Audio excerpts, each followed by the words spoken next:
അമേരിക്കയായിട്ടുള്ള കമ്മ്യൂണിക്കേഷനിൽ അവർ പറയുന്നത് അമേരിക്ക ഇതിനോടത്ത് ഫിസിക്കലി ഓർ ഫിനാൻഷ്യലി ഞങ്ങളിതിനകത്ത് ഇൻവോൾവ് ചെയ്യാൻ വരുന്നില്ല. നിങ്ങൾ അടിക്കാൻ പോകണം, അറിയോ, ഓക്കെ, നിങ്ങൾ അടിക്കാൻ ഓക്കെയാണോ? അപ്പോൾ അവർ പറഞ്ഞത് ഇറാൻ സമ്പൂർണ്ണമായും ദുർബലമാണ്, ഇപ്പോൾ ആക്രമിച്ചാൽ അപ്പോൾ അമേരിക്കയുടെ കൺസേൺ അതൊരു വലിയ യുദ്ധമായി വികസിക്കുമോ, ഇറാൻ ഭയങ്കരമായി തിരിച്ചടിക്കുമോ, ഇറാൻ്റെ കയ്യിൽ ഒരുപാട് വെപ്പൺസും വലിയ മിലിറ്ററി സംവിധാനമുണ്ട്. അപ്പോൾ ഇസ്രായേലിൻ്റെ കോൺഫിഡൻസ് എന്താണെന്ന് വെച്ചാൽ ഇറാൻ്റെ കയ്യിൽ ഒന്നുമില്ല. നിങ്ങൾ വിചാരിക്കും ഒന്നുമില്ല മീൻസ് ഉണ്ട് സംഗതികൾ, പക്ഷേ അടിക്കാൻ ഒരു ഫുൾ ഫ്ലെഡ്ജ് വാർ ഓപ്പൺ ചെയ്യാൻ കഴിയുന്ന സാഹചര്യം അവിടെയില്ല. അവർ പൂർണ്ണമായും ഇസ്രായേലിൻ്റെ കൺട്രോളിലാണെന്നാണ് ഇസ്രായേലിൻ്റെ കോൺഫിഡൻസ്. അതുകൊണ്ടാണല്ലോ ഇപ്പോൾ ഒരു സമയം കാണുന്നു, ക്യാപിറ്റൽ സിറ്റി ആക്രമിക്കുന്നു, അവിടെ ഈ പറയുന്ന പ്രധാനപ്പെട്ട സീനിയർ ഹാൻഡ്സിനെ എല്ലാവരെയും കൊല്ലുന്നു, മിലിറ്ററി ചീഫിനെ കൊല്ലുന്നു. ഏറ്റവും വലിയ പ്രകോപനം, ഇതിനപ്പുറത്തൊരു പ്രകോപനം ഇനി ഉണ്ടാവാനില്ല. പക്ഷേ തിരിച്ചടിക്കാൻ ഇപ്പോഴും ഇറാൻ കുറച്ച് ഡ്രോൺ തിരിച്ചയച്ചെന്ന് വെച്ചാൽ ഒരു മാരകമായ പ്രത്യാക്രമണത്തിലേക്ക് അവർ പോയിട്ടില്ല. നേരത്തെ പറഞ്ഞാൽ ഇസ്രായേലിനെ സംബന്ധിച്ച് അവർക്ക് അവരുടെ ഒരു ദീർഘകാല ലക്ഷ്യമാണിത്. നെതന്യാഹുവിൻ്റെ മാത്രമല്ല, അതിന് മുമ്പേ ഉള്ള ലക്ഷ്യമാണ്. ഇവർ ആണവശക്തിയായി മാറിയാൽ എക്കാലത്തെയും വലിയ ത്രെട്ടായിരിക്കും എന്ന് മാത്രമല്ല, ഫലസ്തീൻ കോസിനെ എല്ലാ അർത്ഥത്തിലും സപ്പോർട്ട് ചെയ്യുന്ന ഒരു രാജ്യമാണ് ഇറാൻ. ഫലസ്തീൻ കോസും അതുമായി ബന്ധപ്പെട്ട സമരങ്ങളും അതിൻ്റെ ഭാഗമായിട്ടുണ്ടാകുന്ന മിലിറ്റൻസിയും എല്ലാം തടയുന്നതിന് ഇറാനെയും കൂടി തീർക്കേണ്ടതുണ്ട്.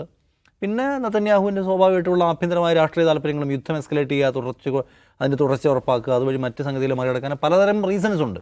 എന്നാലും ഇറാൻ അവരുടെ ഒരു എക്കാലത്തെയും ടാർഗറ്റാണ്. അത് അവരിപ്പോൾ റൈറ്റ് ടൈമാണെന്ന് കണ്ട് ആക്രമിക്കുകയാണ്. തിരിച്ചടിക്കുമെന്ന് ചോദിച്ചാൽ നമ്മളിപ്പോൾ കാണുന്നത് ഇറാൻ്റെ ഇപ്പം അൽ ജസീറ ഒക്കെ അവരുടെ അങ്ങോട്ടും ഇങ്ങോട്ടുള്ള മിലിറ്ററി സ്ട്രെങ്ത് പ്രസിദ്ധീകരിച്ചിട്ടുണ്ട്. അങ്ങനെ നമുക്ക് നോക്കുമ്പോൾ മിലിറ്ററി പേഴ്സണൽസിൻ്റെ എണ്ണം, വിമാനങ്ങൾ, കപ്പലുകൾ, അന്തർവാഹിനികൾ, ഇതിൻ്റെയൊക്കെ എണ്ണം എടുത്താൽ ഇസ്രയേലും ഇറാനും തമ്മിൽ എണ്ണത്തിലൊന്നും വലിയ വ്യത്യാസമൊന്നുമില്ല. പക്ഷേ ടെക്നോളജി ഇറാൻ്റേത് വളരെ പഴയതാണ്. അവരുടെ രഹസ്യാന്വേഷണ സംവിധാനങ്ങൾ ഉപയോഗിക്കുന്ന ടെക്നോളജി, അവരുടെ ഉപകരണങ്ങൾ, വാർപ്ലെയിനുകളെല്ലാം കുറച്ചുകൂടി പഴയതാണ്. പഴയ സോവിയറ്റ് കാലത്തൊക്കെയുള്ള 70s 80s മോഡൽ വിമാനങ്ങളൊക്കെ ഇപ്പോഴും ഉപയോഗിക്കുന്നുണ്ട്. അവരുടെ മുൻ പ്രസിഡന്റ് ഒരു കോപ്റ്റർ അപകടത്തിലാണല്ലോ കൊല്ലപ്പെട്ടത്. ഈ കോപ്റ്റർ വേണ്ടത്ര ആധുനികമായിരുന്നില്ല എന്ന പ്രശ്നം ഇറാൻ നേരിടുന്ന ക്രൈസിസ് എന്താണെന്ന് മനസ്സിലാക്കിയിട്ടുണ്ട്. കാരണം വലിയ ഉപരോധങ്ങളുടെ, വലിയ ദീർഘകാലം നീണ്ട 7 വർഷം നീണ്ട യുദ്ധത്തിൻ്റെയൊക്കെ ഒരു പാരമ്പര്യത്തിൽ വന്ന് ഇപ്പോഴും പൂർണ്ണമായും കയറാത്ത ഒരു രാജ്യമാണ് ഇറാൻ. ഏത് യുദ്ധവും നടത്തുന്നതിന് പ്രധാനമായി വേണ്ടതാണ് വെപ്പൺസ് മാത്രം പോരാ, പൈസ അതുപോലെ വേണം. ഇന്ത്യയും പാകിസ്ഥാനും തമ്മിലുള്ള മിലിറ്ററി കോൺഫ്ലിക്റ്റ് രണ്ടുപേരും വളരെ പെട്ടെന്ന് അവസാനിപ്പിച്ചതിൻ്റെ റീസൺസ് എന്താണ്? ഇഷ്ടംപോലെ ആയുധമുണ്ട്, എടുത്ത് പ്രയോഗിക്കാന്ന് വെച്ചാൽ അത് ഉണ്ടാക്കുന്ന ഇപ്പം തന്നെ 10% ഇൻ്റർനാഷണൽ മാർക്കറ്റിൽ ക്രൂഡിന് വില കൂടി. 10% കൂടുകയെന്ന് വെച്ചാൽ ചില്ലറയാണ്, ഒറ്റ ദിവസം കൊണ്ടാണ്. ഇത് എസ്കലേറ്റ് ചെയ്യുകയാണെങ്കിൽ പിന്നെയും കൂടും, അത് ലോകത്ത് മുഴുവൻ ബാധിക്കും. അപ്പോൾ ചെറിയ കാര്യമല്ല, അത് ഉണ്ടാക്കാൻ പോകുന്ന ഇമ്പാക്റ്റ് ഭയങ്കരമാണ്. അതുകൊണ്ട് അതിൻ്റെ യുദ്ധത്തിൻ്റെ ചിലവും അത്രയും വലുതാണ്. ഇപ്പോൾ ഇറാനെ സംബന്ധിച്ച് താങ്ങാനുള്ള ശേഷിയില്ല. അവരൊരു വാർ, ഏതെങ്കിലും നിലയ്ക്കൊരു വലിയ പ്രകോപനം തിരിച്ചുണ്ടാക്കിയാൽ ഇസ്രായേൽ പൂർണ്ണ തോതിലടിക്കും. അടിച്ചാൽ സംഭവിക്കാൻ പോകുന്ന വേറെ ഇറാഖോ അഫ്ഗാനിസ്ഥാനോ കണ്ടുവരും. മാരകമായ അറ്റാക്കായിരിക്കും ഉണ്ടാവുക. പൂർണ്ണമായും അതിൻ്റെ എല്ലാ പ്രധാനപ്പെട്ട സെക്ടേഴ്സും ആക്രമിച്ചവർക്കും ലോകം അതും കണ്ടു നിൽക്കും. അമേരിക്ക അവർക്ക് കൊടുക്കാമെന്ന പ്രധാന സപ്പോർട്ട് എന്തായിരിക്കും? ഒന്ന്, ഇൻ്റലിജൻസ് വിവരങ്ങൾ കൈമാറുക. അതൊരു പ്രധാന സഹകരണമാണ് അവർ തമ്മിൽ. മിലിറ്ററി വന്ന് ഇടപെട്ടില്ലെങ്കിലും അവരുടെ കപ്പലുകൾ ഇവിടെ എല്ലായിടത്തും ഉണ്ട്. അന്താരാഷ്ട്ര സമൂഹം ഇസ്രായേലിനെ തടയുന്നതിൽ നിന്ന് അമേരിക്ക ഒരു സഹായം ചെയ്തു കൊടുക്കും. എവിടെയെങ്കിലും എന്തെങ്കിലും ഐക്യരാഷ്ട്രസഭയിൽ എന്തെങ്കിലും പ്രമേയങ്ങൾ വന്നാൽ വീറ്റോ ചെയ്യുന്നതിൽ, ലോകത്തും GCC രാജ്യങ്ങൾ എന്തെങ്കിലും സമ്മർദ്ദം ഉണ്ടാക്കാമെന്നാൽ അവരെ തടയുന്നതിലെല്ലാം അമേരിക്ക ആ നിലയ്ക്കുള്ള സഹായം ചെയ്തു കൊടുക്കും. ഇസ്രായേൽ ആക്രമിക്കും.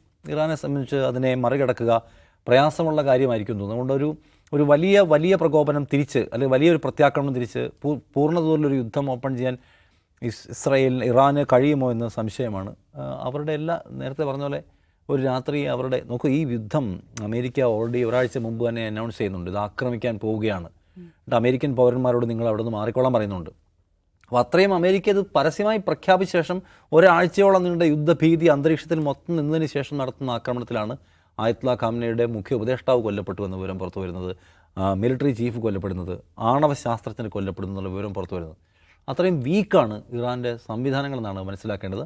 അപ്പോൾ അവരെ സംബന്ധിച്ച് ഇസ്രായേലിനെ പോലെ ബദ്ധവൈരിയാണ് ആക്രമിച്ചിരിക്കുന്നത്. അവരുടെ ജനങ്ങൾക്ക് അതിന് നേരത്തെ അവരൊരു മറുപടി കൊടുത്ത് നമ്മൾ കണ്ടതാണല്ലോ, പരിമിതമായ ആക്രമണം. അപ്പോൾ അത് നിലനിർത്താൻ അവരെന്തായിരിക്കും ചെയ്യാൻ പോകുന്നത്? കാരണം അവരൊരു ആക്രമണത്തിന് ഇറങ്ങി പുറപ്പെട്ടാൽ ഹമാസിനെയോ അല്ലെങ്കിൽ ഫലസ്തീനുകളെ അറ്റാക്ക് ചെയ്തപോലെ ആയിരിക്കില്ല. അവരുടെ കയ്യിലും കുറേ വെപ്പൺസ് ഉണ്ട്. ബാലിസ്റ്റിക് മിസൈലുകൾ ഉപയോഗിക്കുന്ന ലോകത്തെ പ്രധാനപ്പെട്ട രാജ്യങ്ങളിലൊന്നാണ്. ബാലിസ്റ്റിക് മിസൈൽ ഡെവലപ്പ് ചെയ്യുന്നതിലും പുതിയ ഉണ്ടാക്കുന്നതിലും ദീർഘദൂരം മുന്നോട്ട് പോയൊരു രാജ്യമാണ് ഇറാൻ. അവരെ അടുത്ത് പ്രയോഗിക്കുകയും ഇസ്രായേലിൻ്റെ വ്യോമ പ്രതിരോധ സംവിധാനത്തിലും പരിക്കുണ്ടാക്കി അവിടെ പോയി വീഴുകയും ചെയ്താൽ അത് ഉണ്ടാക്കാൻ പോകുന്ന യുദ്ധത്തിൻ്റെ വ്യാപ്തിയും ആഴവും അത് ഭയാനകമായിരിക്കും. അത് ലോകം അതിനെ എങ്ങനെ ടാക്കിൾ ചെയ്യുമെന്നാണ് കാത്തുനിന്ന് കാണേണ്ടത്. എന്തായാലും ഇസ്രായേൽ തീരുമാനിച്ചിരിക്കുന്നു, ഇസ്രായേലിൻ്റെ കോൺഫിഡൻസ് ഇതൊരു ഇറാൻ തിരിച്ചടിക്കുന്ന വലിയ യുദ്ധമായി വികസിക്കില്ല എന്നാണ്. ഈ മറിച്ചെന്തെങ്കിലും സംഭവിക്കുമെന്ന് നോക്കി കാണണം. ഇതിൽ ഒരു ലോക്കൽ പൊളിറ്റിക്സിൽ പറയാം, ഈ ഇറാനെതിരെ ഉള്ള ഈ ആക്രമണം ഉണ്ടായപ്പോൾ നമ്മുടെ സൈബർ സ്പേസിൽ ആഹ്ലാദത്തിമർപ്പിലാണ് മിത്രങ്ങൾ. മിത്രങ്ങൾ എന്തിനാണ് ഇതിൽ ആഹ്ലാദിക്കുന്നത് എന്നുള്ളൊരു പ്രശ്നമുണ്ട്. കാരണം ഇറാൻ എന്ന് പറഞ്ഞാൽ ഇന്ത്യയുടെ ഏറ്റവും പ്രധാനപ്പെട്ട ഒരു സ്ട്രാറ്റജിക് പാർട്ണറായിട്ടുള്ള ഒരു മോസ്റ്റ് ഫേവേർഡ് നാഷൻ എന്ന് പറയാവുന്ന ഒരു രാജ്യമാണ്. ഇന്ത്യക്ക് ഇറാനിലൊരു തുറമുഖമുണ്ട്, ഷബഹാർ പോർട്ട് എന്ന് പറഞ്ഞിട്ട്. അതിൽ ദശലക്ഷക്കണക്കിന് രൂപ ഇന്ത്യയാണ് ഇൻവെസ്റ്റ് ചെയ്തിരിക്കുന്നത്. അത് 10 വർഷത്തേക്ക് അതിനെ നടത്തിപ്പാരാന്നറിയോ? ഇന്ത്യയാണ്. അപ്പോൾ അത്രയ്ക്കും ഇന്ത്യയുടെ സ്ട്രാറ്റജിക് പാർട്ണറായിട്ടുള്ള, ഇന്ത്യയുടെ വളരെ അടുത്ത സുഹൃത്തായിട്ടുള്ള രാജ്യമാണ് ഇറാൻ എന്ന് മാത്രമല്ല, ഇന്ത്യയുടെ സെൻട്രൽ ഏഷ്യയിലേക്കുള്ള, റഷ്യയിലേക്കൊക്കെയുള്ള കോറിഡോറായിട്ട്, ട്രേഡ് കോറിഡോറായിട്ട് ഇന്ത്യ കാണുന്നത് ഇറാനെയാണ്. കാരണം പാകിസ്ഥാനിലൂടെ നമുക്ക് പോകാൻ പറ്റില്ല. അപ്പോൾ അങ്ങനത്തെ ഒരു ഇറാനെ ആക്രമിച്ചതിൽ എന്തിനാണ് നമ്മുടെ മിത്രങ്ങൾ ഇങ്ങനെ ആഹ്ലാദിക്കുന്നത് എന്നൊരു ചോദ്യമുണ്ട്. അതിന് ഉത്തരം ഒന്നേ ഉള്ളൂ, അവിടെ എന്താണ് മുസ്ലിങ്ങളുള്ള രാജ്യത്തിനാണ് ഇടികിട്ടിയത്. അപ്പോൾ ഇന്ത്യയുടെ ഒരു നാഷണൽ പെർസ്പെക്റ്റീവിൽ, ഇന്ത്യയുടെ ഒരു ദേശ താല്പര്യത്തിൻ്റെ ഫ്രെയിമിൽ ആലോചിച്ചാൽ ഇറാൻ്റെ കൂടെ നിൽക്കണമെങ്കിൽ ഇറാൻ ദുർബലമാവുക എന്നുള്ളത് ഇന്ത്യക്കും പ്രശ്നമാണ്.